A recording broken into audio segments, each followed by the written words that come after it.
everybody. Welcome. This is Dr. Willie Jolley, and this is my beautiful bride, Dee Taylor-Jolley. We're the authors of the book, Make Love. Make money. Make love and money, make it last. 10 Secrets to Shape a Great Marriage. And the book is available. Many people asked last week after we got off, where can I get the book? And many people ordered 2 copies, as we recommend. 2 copies of the book, one for each of you. If you're married or if you're single, and read it together. Read it and talk about each chapter at the end. I want to take a moment. I think many of you know last week I talked about my wife's birthday was coming up, and it was a significant birthday. And I won't tell the age, but it was a significant birthday, and we had quite a celebration. Oh, did we surprise her? My wife does not do surprises. I've never given a surprise party or surprise anything, because when we were dating, she said, I don't like surprises. Don't surprise me. I'll tell you what I want. And she made it very clear. And don't give me a gift, because I didn't think it was going to last. I didn't want to be beholden to him. And when we were first dating, her birthday was coming up. We had been dating about a month, a little over a month. And I said, your birthday coming up. And she said, don't give me a gift, because I just do it. No. But I didn't know the reason was I did not expect this thing was going to last. So I didn't want to be beholden to you and have to buy you a gift. All right. And 40 years later, she beholden to me now, because I surprised her big time. Did I surprise you? You did. Who loves who more? You do. All right, I love you more. We got an ongoing, just for those who don't know, one of the things we talk about in the book about having a great relationship is that the who loves who more should be a shifting position. It's like a seesaw. The day I love her more, tomorrow she loves me more. The reason is whoever loves the least in a relationship is in power. They control the relationship, because the person who loves the most wants to please that person the other person. The person who loves the least is not quite as interested in pleasing. So that is not quite of equal power in the relationship. That's right. So the best relationships vacillate. This week, the day I love her more, tomorrow she loves me more. And we wrote about it in the book. Is it a contest? Is it a process? You know what? You're veering off the topic. Oh, but I'm talking about who loves who more. Okay. I love you more because you were so sweet to me. Oh, let me tell you. And then that means I can't give many back talk. All right. And she got a bicycle. A bicycle. Now not only did we have a catered affair, and it was just so wonderful that people would come out mass and all that, but they came on a Saturday afternoon. But then Willie says, Dee's car is old and dying. So people start to think, oh my God, he bought her a car. So I got her a new mode of transportation. And they were like, oh, he got her a car. Well, a 3-wheel bike. She has never learned to ride a bicycle, she has been saying. Our friend Olympia Borley just joined. She's the one who told me. She and Dee were talking when we were at the beach at we were at somewhere. Delaware. Was it Delaware? Yeah, Delaware. And Olympia made it happen. And Olympia, she was talking. Fantastic meeting planner. Great meeting planner. And she said to me, she called me, sent me an email, said, your wife said while we were walking, she really wanted to ride a bike. That was so She's thoughtful. never ridden a bike. She never learned how to ride a bike. So I bought her a 3-wheel tricycle, adult tricycle. And it's got a little white basket on the back. Yeah. So I can't wait. I don't have a helmet yet. We gotta go get a helmet. From another friend from Florida, who said, happy birthday, now you gotta get a helmet. I said, okay, I will do that, but it's gotta look just so. It's gotta go with the bike. Right. So let's get to it today. We want to talk about the top 5 biggest marriage busters. Oh, you want to tell everybody to join in tonight, because this is what breaking up, busting up, blowing up marriages all over the world. And we want to talk about the research. My wife's a researcher. She has a master's degree in curriculum design, and she has done research over the years. And so the research shows that here are the 5 top. We're going to take them one by one, and we hope we get them all done. So the first one is communication. Communication goes along with Terrence's question. Yeah. What's happened when the couple had different definitions of love? It depends on how they communicate it. See, that's the key, Terrence. How do you communicate? Terrence, give me an example of what you mean different. Well, you know what, Dee? Definitions of love. Oh, the love languages. Oh, I'm sorry. Say what you got. Oh, my goodness. I'm sorry, Terrence. I'm trying to talk for you. Go ahead and tell. But let's go back. He'll put that in. Okay. All right. So communication. We know that many of you know we talk about it every week. The three big things that break up marriage are sex, money, communication. And of the three, the one that has the biggest impact is communication. Because if you have good communication, your love life gets better. You can talk about what you like, what you don't like, what works, what doesn't work, when you want it, when you don't want it. I mean, you can have communication. But that's difficult when one person is an extrovert and one person is an introvert, or there are two people who are extroverts and two people who are introverts. It could be a real mess. So what do you do? You're an introvert. I'm an extrovert, but we worked on our communication. So that's not the we had to be willing. Okay, but but don't give call. I'm pushing back on your theory that because somebody's an extrovert or introvert, you're an introvert, I'm an extrovert. And so that means that you have to work at understanding how that person receives and responds. So that's the love languages then? That's part of it. Because some people's love language is what? Service. Some people's is time. But you won't know that unless you ask. And because you are an extrovert, Willie Jolley. Yes. You're pushing yourself on people. That's just who you are. This. So I have to. How did I get you to say yes? You pushed yourself on me. But I had to learn to stand up for myself to get you to understand what was going on the inside. And that's harder for people who are not as pushy and as outgoing as you are. That's about as plain as I can make it. Okay, but it's again, communication. It is communication. So it might be harder for one person to express themselves than another person. That's what I'm saying. So when we talk about it's hard for both people to express themselves. Now it's not hard for you.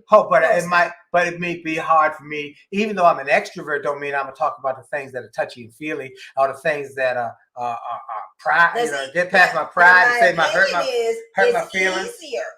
In my opinion, it's easier for you. How can you know that? I've been with you for 40 years. That's how I know.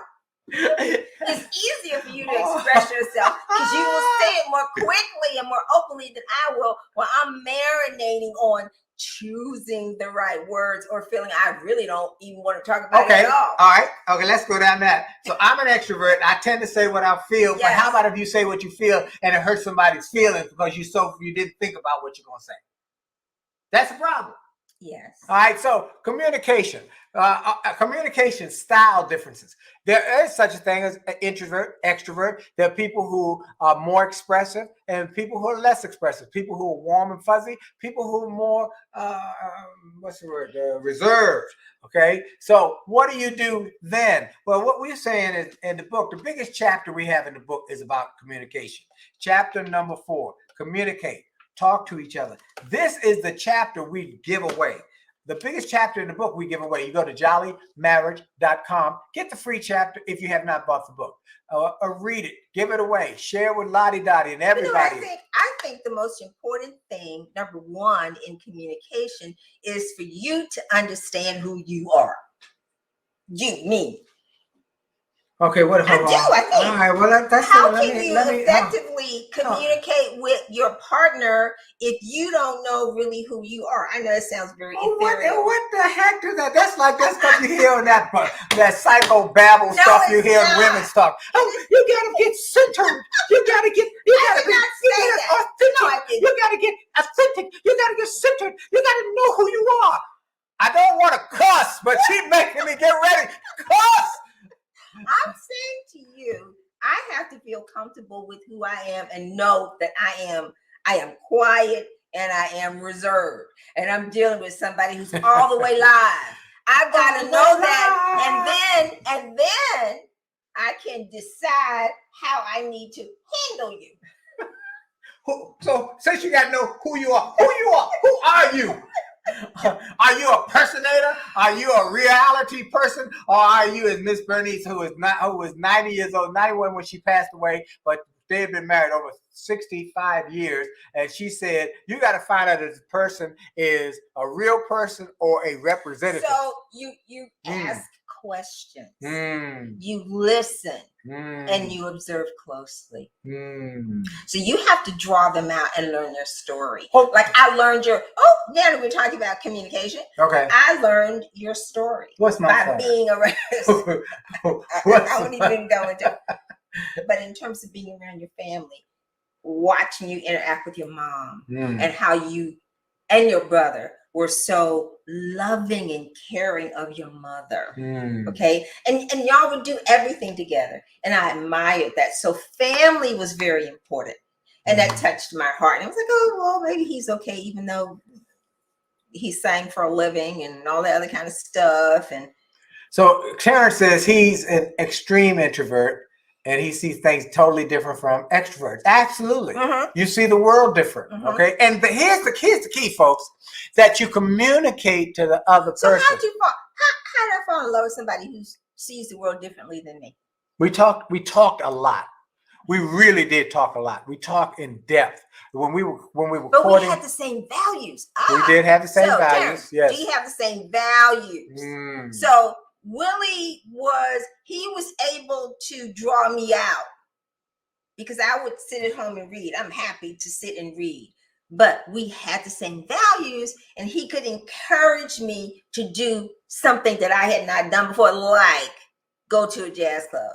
I'm a preacher's kid. I had never been to a jazz club. I thought, oh my God, the rapture is going to come. Don't let the rapture come and find me sitting in this nightclub. And my girlfriend got leave. Somebody reminded her about that over the weekend. Came to the party who had not seen her in years and said, you remember you used to talk about that all the rapture's gonna come, the rapture's. I mean, he made his money singing in nightclubs. And Darlene actually used to live with us, and she went to Howard University, right? Yeah. And sometimes she would go to the nightclub instead of me because we had one car. Right. Right. So communication is a big buster of marriages. How do you fix that? We want you to learn to start having honest and open communication. It might be uncomfortable initially. Ask questions. Ask questions. What? I don't have to talk that much because I ask probing questions. But I learned. And then here's the thing. Yeah. I had to learn that because I didn't even know how to engage people in casual conversation. With me, it's like business, and I had to learn casual conversation. And do you know there are actually books where you can learn about casual conversation? Like when a person asks you have starter questions. I had memorized at least 3 or 4 starter questions for a conversation. That's how I started. And if you say, well, what brought you to this function this evening? And they might say, well, I came because my sister-in-law said this was an interesting program. Your sister-in-law? Is your sister-in-law? So whatever they would say, I'd pick a piece and ask another question to keep them talking, to make them feel comfortable. But as an extrovert, I learned how to do the same thing. I do the same thing. As an extrovert, he was talking. I would talk, but I learned how to flip it and do it when we would ride down the country, remember? And I just asked you one question after another. I get you talking. Because she didn't do it initially, easily. I kept asking, well, what did your mom say? Or what did your dad say? Oh, you remember I'd ask all those questions? And she opened up little by little. So he would draw me out. So I guess so that goes back to for communication. Get them to talk more than yourself. Yeah, and then you listen. Remember, be friendly, be frank, be fair, be focused on a positive win-win. We'll get to that. Willie Larkin asked a very important question. How important is forgiveness in marriage?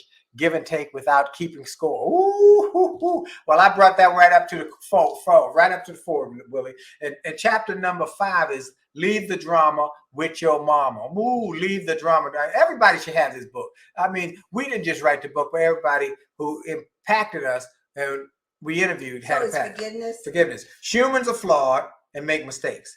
Not some people, everybody. That is why forgiveness is so important in marriage. Sooner or later, one of you will do something, say something, or neglect to do something that will hurt your spouse's feelings at that time, I recommend that you sincerely apologize. That, number one, apologize. Two, and when your spouse's apologies, now, when the person apologizes for something, it is very important to accept the apology and move on, which demonstrate what forgiveness really is.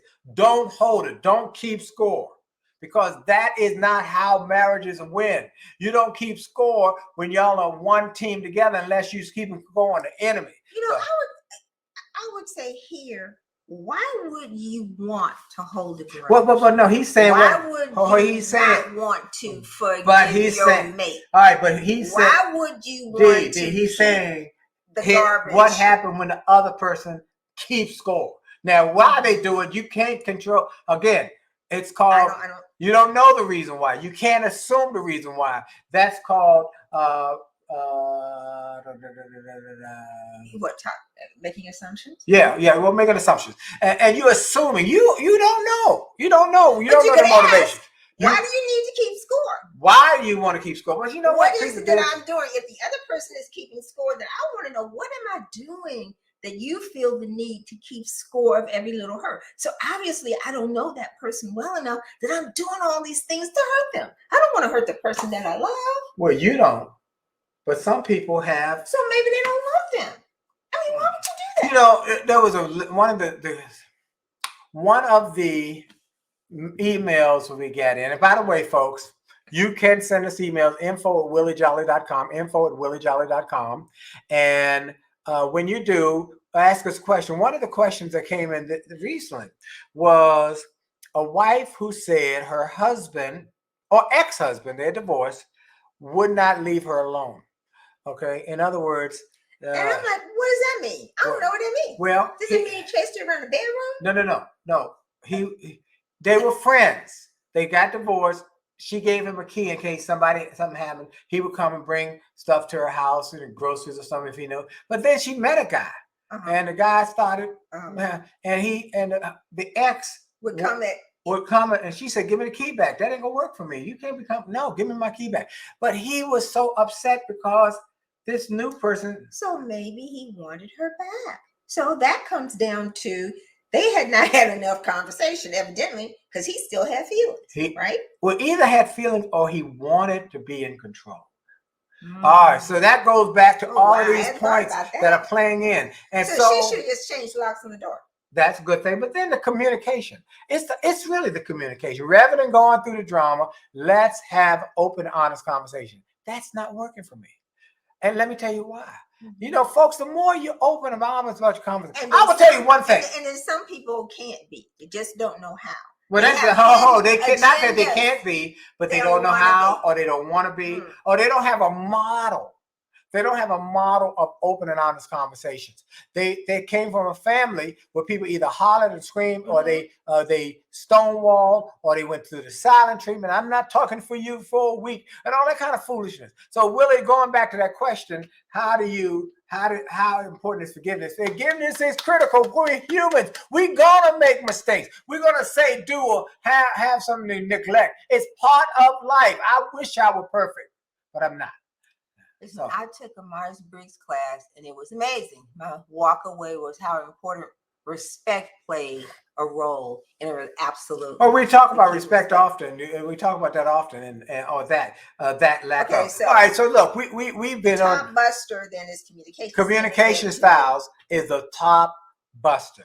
It's the top marriage buster. So how do you fix that? Our answer for the evening would be then. Become more inquisitive of your mate. Learn more about them. But how about if your mate is the one not communicating? Ask more questions. You're saying your mate is not communicating. What does that mean? Hey, Darlene is here. Hey, Darlene.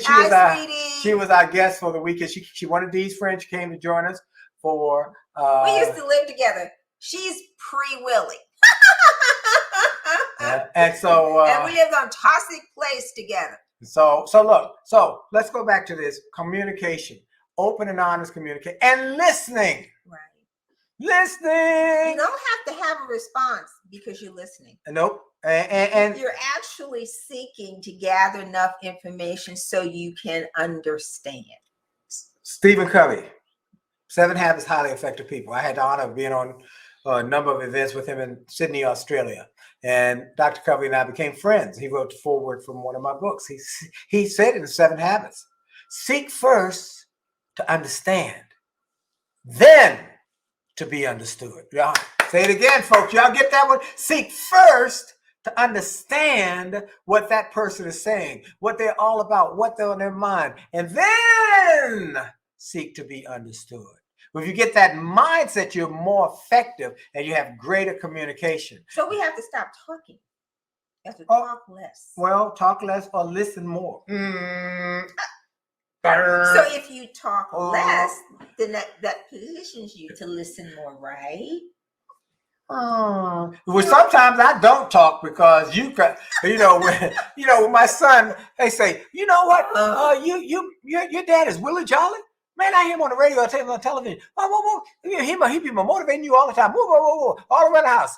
William says, at home, my father doesn't speak much at all. He doesn't talk much at all. He said, my mama at home, she's the one talking of a blue streak all the way up and all the way down. And that's the truth. The finances, are your finances that straight? You get your 401 contract. You get your insurance. That's my wife. Now, Terrence said times are changing. My granddad didn't talk. They called him E.F. Hutton. But when he talked, people listened. Now, part of that was a man of few words too. Yeah, her father was a man of few words. But her mama had a conversation, and her mama kept things going, and she was more of a communicative person, and she was fantastic, by the way. Okay, communication styles differences. We talk about that over and over in the book, and we also tell you about the problems that when you don't talk or have communication effective systems, what you do is you make assumptions, which we already talked about. You have stonewalling. I'm not talking. That's men usually. Or the silent treatment. That's usually women. I'm going to give them the silent treatment. I'm not going to talk to them for a few days. I'm not going to give you any. Oh, Lord. No. Because that's important to you. That's right. So y'all know that. I talk about sex. You got to get hooked up often. You have to know what's important to your mate. Amen. So, sex. Listening. Well, yes. honey, it might not be for everybody. I know. For some, it might be food. That's your love language. It just might be attention. Yes. So by questioning and spending time looking, observing, and all that, you can figure out.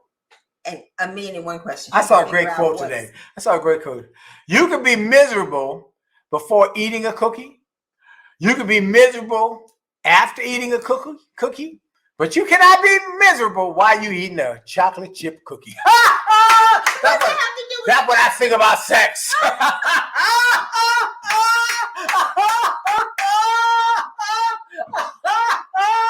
Y'all know that's right. Terrence, you know that's right. All the brothers in the house, all the men in the house, say yeah.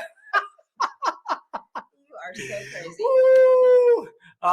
crazy. Willie Larkin says, aside from reading your book, this is a great question. Thank you, Willie. Do you encourage couples to get a Absolutely. We are developing a list of marriage counselors Christian counselors. That's right. Who we vetted, who we can recommend. We are not marriage counselors. Put it in if you want that information. Yeah, you can reach out to us if you need marriage counseling. Reach out to us. We'll give you our list as we're developing of people you can talk to, interview, see who works for you, and so forth. Right. We highly recommend marriage counseling. If you've got problems, we do recommend getting the book because we had Dr. Rowe tell people everywhere. She was on her way to, some real bad stuff. They were on their way, and she said, we got 2 copies of the book. But we're like examples. But if you need more than that, marriage counseling is critical. Counseling, it takes on a whole nother level. And we recommend people get marriage mentors beyond us. Absolutely. In your church, in your community, and your family. So, you should be able to peel it back because a lot of times people look great when they're out. And once they get But you know what goes back to it's a mess. Marriage.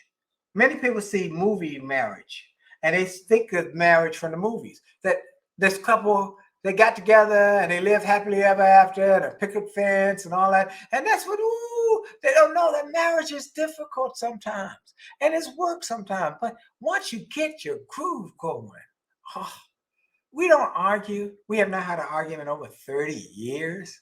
Now, that doesn't mean That's because he's always right. I would not disagree with that. I am.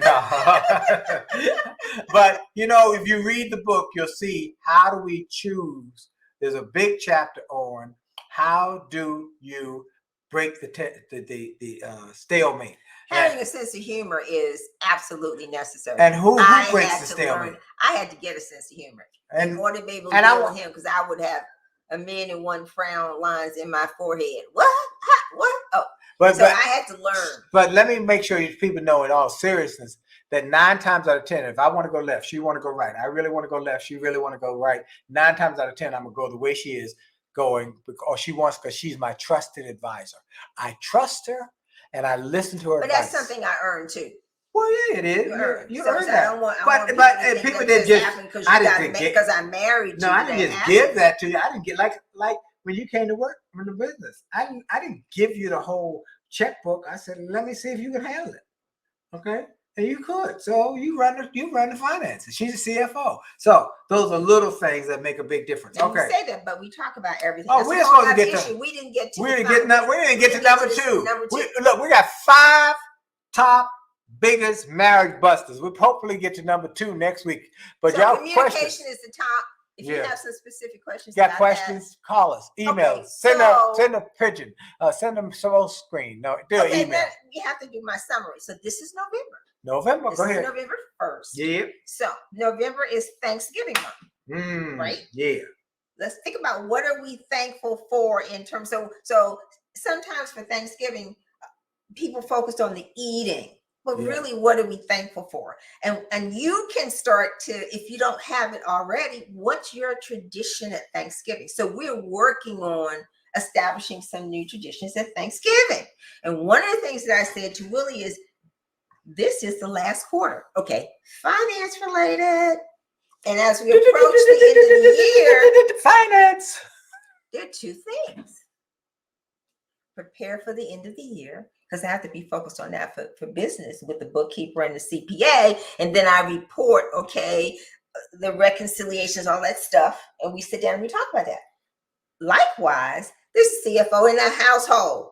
Where is the household? How are you preparing for year-end and for taxes, right? And for all of the deductions and the like, because some of the laws have changed. But that's you make an assumption that people, are like us, self-employed, but some people, everything's set up for them. Even if you have a 9-to-5 job, you still have certain deductions. The majority of I'm getting off track. Majority of the population. We're not gonna go down there. That's next week. Itemized. Next week.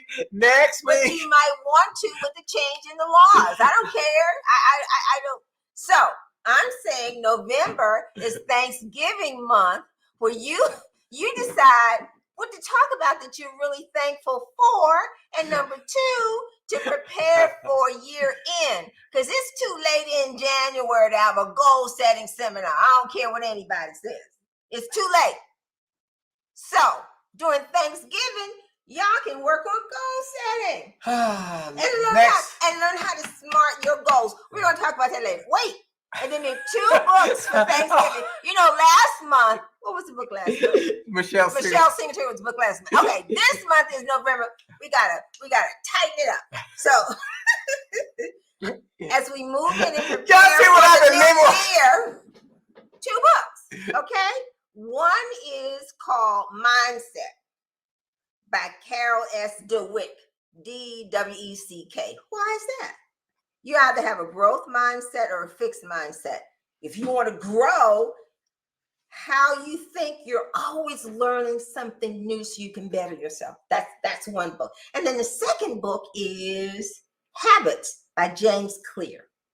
Because to change where you are, which many of us want to do something different, better in 2022, we got to chunk it little by little to make it happen. And Habits by James Clear. So we got 2 books for November. I have talked And I'm done.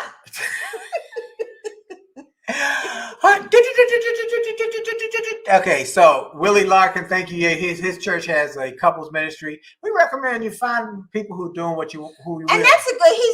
Terrence has a good question. Do people forget why they married? What's the why? And that's one of the things let's talk about that next week. And goals. We'll talk about that next week. Next week, our time is up. What's your why? We're way over. You know, she's way over. We got to go. We over because you talk too much. Oh Lord, help me somebody. We got to go. Look, love you guys. And thank y'all. Here we go. We out.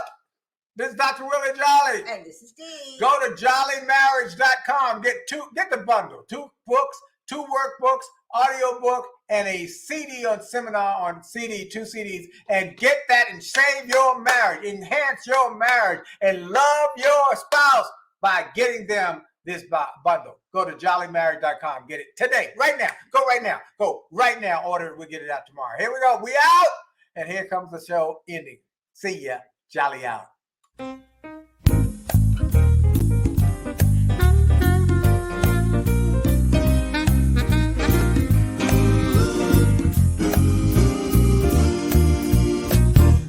Why do birds suddenly appear every time you are near?